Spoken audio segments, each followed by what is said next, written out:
बहुत से सवाल मेरे पास मेल्स आती हैं, चिट्ठियां आती हैं। लोग लिखते हैं कि 70% जितने भी अगर मैं चिट्ठियों का एनालिसिस करूं, एक वीक में लगभग 2000 के करीब ईमेल मुझे मिलती है कि मैं एमबीए किया हूं, नौकरी करने लगे थे, कामयाबी नहीं मिला, ठीक से नहीं कर पाया, नौकरी से निकाल दिया गया। अपना बिजनेस शुरू किया था, उसमें कुछ पैसे की कमी रह गई तो नहीं कर पाया। पिताजी का सपोर्ट नहीं है, पिताजी बहुत डांटते हैं, नहीं कामयाब हो पाया। तो मेरा एक ही कहना रहता है सबसे, अपने आप पर भरोसा रखिए, अपना एटीट्यूड बदलिए। अगर आपको अपने ऊपर विश्वास होगा, आत्मविश्वास होगा कि हम कुछ भी कर सकते हैं, मैं कुछ भी कर सकता हूं, मैं कुछ भी कर सकती हूं, तो आधी समस्याएं आपकी पहले दूर हो जाएंगी। आज अभी एक देखते हैं एक शोरील, जिन्होंने जिस व्यक्ति ने मुझे लिखा, कुछ जवाब उनको दिया, उनको कैसे उनको कामयाबी मिली कि नहीं, जरा देखें शोरील में। फरीदाबाद के रहने वाले कपिल ढींगरा एक नामी बैंक में मैनेजर की नौकरी करते हैं। सोचने पर किसी को भी उनकी जिंदगी बिल्कुल परफेक्ट लगी, लेकिन कुछ महीनों पहले तक कपिल अपने करियर को लेकर काफी कंफ्यूज थे। और इसी कंफ्यूजन के दौर में उन्होंने डॉक्टर सुभाष चंद्रा शो देखने की शुरुआत की। डॉक्टर सुभाष चंद्रा की एडवाइस से मुझे सबसे बेटर चीज़ जो मिली तो वो विदाउट कंफ्यूजिंग, विदाउट डाइवर्टिंग मुझे अपने काम में फोकस करने को एक मोटिवेशन मिली। तो मुझे लगता है कि वो अच्छा है। अभी तो सिर्फ I think it is about 9-10 months old. मैंने लास्ट ईयर अक्टूबर या नवंबर में इनसे डिस्कशन किया था। तो मुझे लगता है कि अभी तो there are extra miles are left to be covered. तो अभी तो सिर्फ उनकी एडवाइस के बाद अभी 8 महीने हुए और I am feeling very happy. विचारों में स्पष्टता तो शो देखने के बाद आने लगी थी, लेकिन बेहतर मार्गदर्शन के लिए कपिल ने डॉक्टर सुभाष चंद्रा को एक ईमेल के जरिए अपनी सारी परेशानियां बयान कर दी। जवाब आया और कपिल को यकीन हो चला कि अब उनकी जिंदगी एक सही दिशा में चल पड़ी है। सबसे इम्पोर्टेंट और सबसे अच्छी बात यह है कि डॉक्टर सुभाष चंद्रा इतने बड़े बिजनेसमैन होने के बावजूद हम लोगों के लिए, यंगस्टर्स के लिए, इंडियंस के लिए समय निकाल रहे हैं।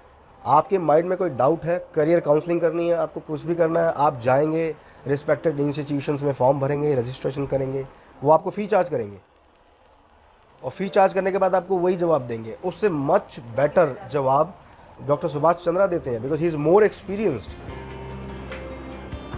आज जिंदगी की कठिनाइयों का हल ढूंढना कपिल के लिए आसान हो गया है और वो इसका श्रेय डॉक्टर चंद्रा को देते हैं।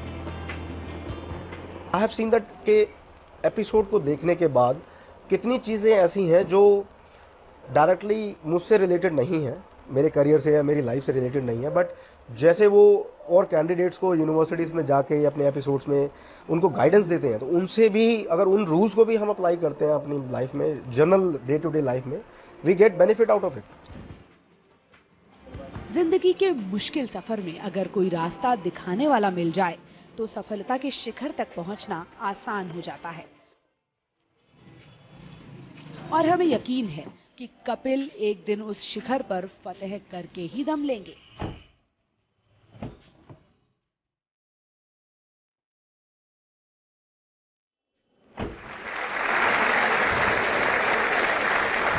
इस तरह का एटीट्यूड आपने देखा। एटीट्यूड अगर पॉजिटिव हो जाए तो सोने में सुहागा। पॉजिटिव एटीट्यूड के मायने पूरी थिंकिंग आपकी पॉजिटिव हो जाती, बदल जाती है। Constructive thinking, creative thinking, optimism, ये सब पॉजिटिविटी से आ जाते हैं। और आज जो मैं जया जी को यहाँ बुलाऊंगा, उनके साथ भी ऐसा ही कुछ हुआ। जब इन्होंने होश भी नहीं संभाला था कि इनकी माँ का देहांत हो गया। पिता का तो उनको पता भी नहीं, जो इनके बायोलॉजिकल फादर थे। किसी दूसरी फोस्टर माँ ने इनको पाला पोसा। एकदम यंग थे, 12, 13, 14 वर्ष के। 3 सहेलियां साथ में रहती थी, साथ जाती थी, साथ आती थी। तीनों अलग अलग बैकग्राउंड की, जात बिरादरी की, लेकिन प्यार है आपस में, तो तीनों बहनों की तरह से रहती थी। लेकिन इनके इलाके में दबंगइयों का राज, दबंगइयों की इतनी ताकत, वहाँ की पुलिस भी उनसे डरे। 12 साल की बच्ची को पसंद आ गई उनको तो उठा के ले जाते। 12-13 वर्ष की शादी में माँ बाप इस डर से बच्ची की शादी कर देते थे कि कोई दबंगई नहीं तो उठा के ले जाएगा। और फिर उनकी दबंगियों की नज़र इन तीनों पर, सहेलियों पर पड़ी। इनकी एक सहेली के माता पिता तो दिल्ली पलायन कर गए, दूसरे बेचारे बहुत ज़्यादा कमज़ोर थे, कहीं जाने की स्थिति में नहीं थे। लेकिन फिर इन्होंने देखा अपनी आंखों से कि जो दूसरी सहेली बची थी, उनके बाप ने 80 रुपये कर्जा सिर्फ लिया था दबंगइयों से। कैसे भी करके वो लोग, उनके पिता ने, उस लड़की के पिता ने 80 रुपये लौटा भी दिया। और फिर भी उन्होंने वो पर्ची नहीं फाड़ी जिसके ऊपर उनके हस्ताक्षर थे, उनके दस्तखत थे।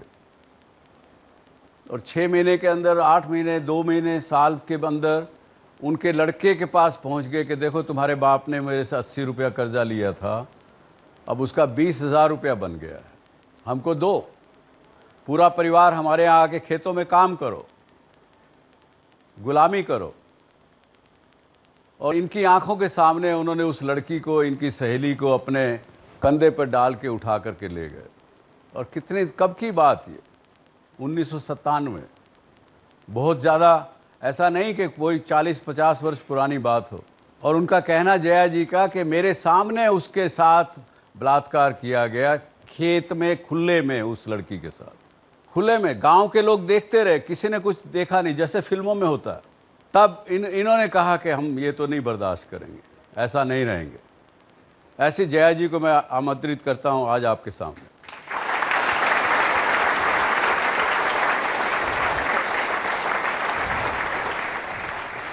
अकेले जब चले आप, जरूर बहुत डर लगा होगा, बहुत लोगों ने डराया धमकाया होगा।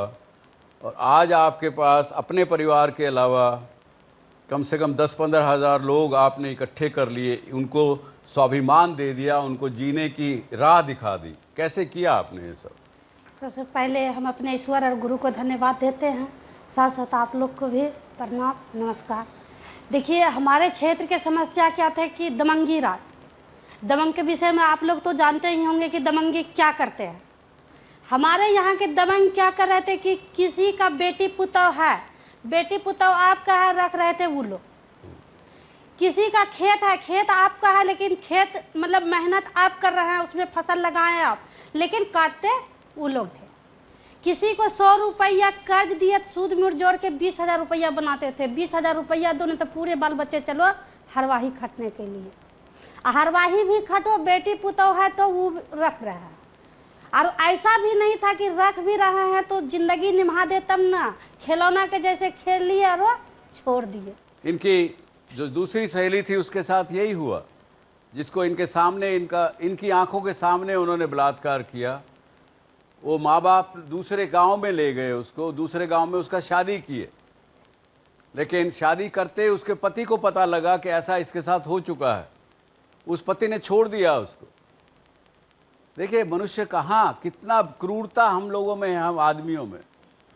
भाई उस लड़की का क्या कसूर, लेकिन उसके पति ने छोड़ दिया उसको। वो कहीं जाके दूसरे पति से शादी की उसकी लड़की की, उसने भी, उसको पता लगा तो उसने छोड़ दिया। अब वो तीसरा पति उसका हुआ जिसके साथ वो रह रही है। और होप खुश है वो अपने तीसरे पति के साथ? जी अभी तो खुश हैं वो जी। उनके साथ में 2 बच्चे भी अभी हो गए उसका। अच्छा, बहुत अच्छा।